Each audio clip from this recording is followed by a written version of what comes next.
Hello friends, I'm Kanika Rawat. Today we will discuss about STAT paper 1. यह तथ्य कि मछली उड़ नहीं सकती और उल्लू तैर नहीं सकते का निहितार्थ है।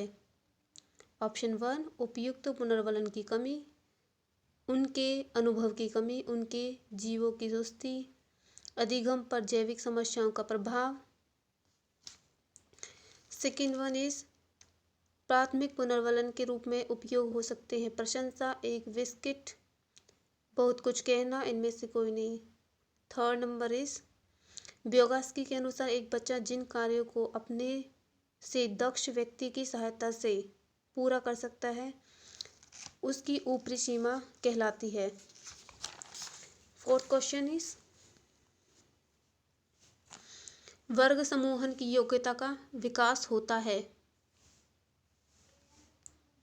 5 इज नैतिक विकास का सिद्धांत दिया हुआ है, किसने दिया था? 6 इज अल्बर्ट बंडूरा के बारे में पूछा है। 7 में सुल्तान पर किया गया जो कोलवर का अनुसंधान अधिगम था।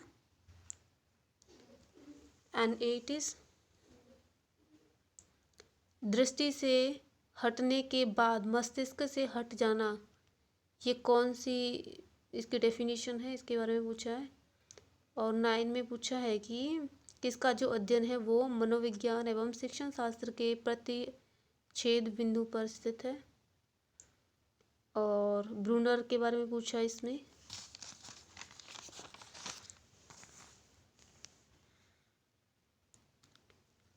फिर जैव परिस्थिति के बारे में पूछा है, पुनर्वलन की अनुसूची, पुनर्वलन को कौन सी अनुसूची से ज़्यादा प्रभावी, पुनर्वलन के बारे में पूछा है। मस्तिष्क उद्वेलन के बारे में पूछा है। और एक डिजीज पूछी है इसमें। और प्याजे की अवस्थाएं पूछी हैं।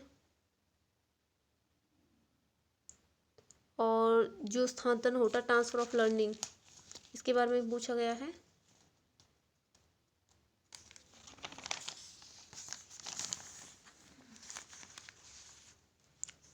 ऑटिज्म के बारे में पूछा है, ऑटिज्म क्या है, किसने दिया था ये। और प्याजे के कई सारे क्वेश्चन हैं, स्कैफोल्डिंग, व्योगास्की के बारे में दिया हुआ है।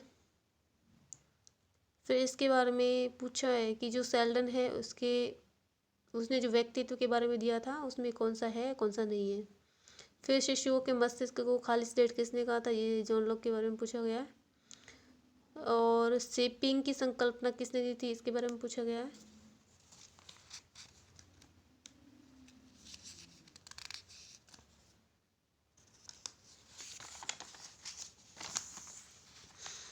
निरीक्षणात्मक अधिगम के बारे में इसे पूछा गया है। एक व्यक्ति अपने माता पिता से आकर्षण, फ्राइड के बारे में पूछा गया है। फ्राइड की जो अवस्था होती है उसने क्या कहा था। मॉडलिंग क्या होती है,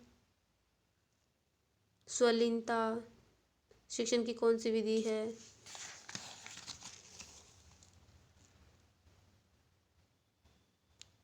फिर भावनात्मक बुद्धि के बारे में पूछा गया है।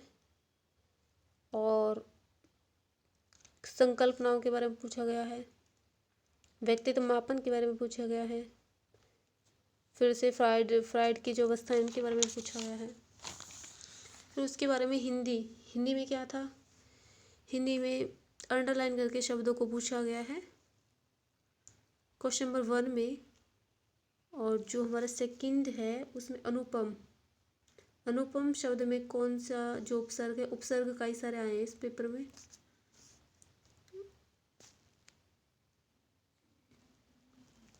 और फिर जो है विशेषण के बारे में पूछा गया है, कौन सा विशेषण कौन सा नहीं है।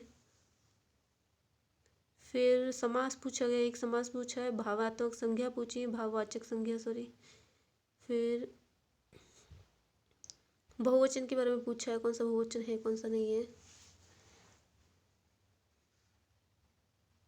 अभ्युदय संधि पूछी गई है, सर्वनाम पूछे गए हैं, कारक पूछे गए हैं, विलोम शब्द पूछे गए हैं, प्रत्यय पूछे गए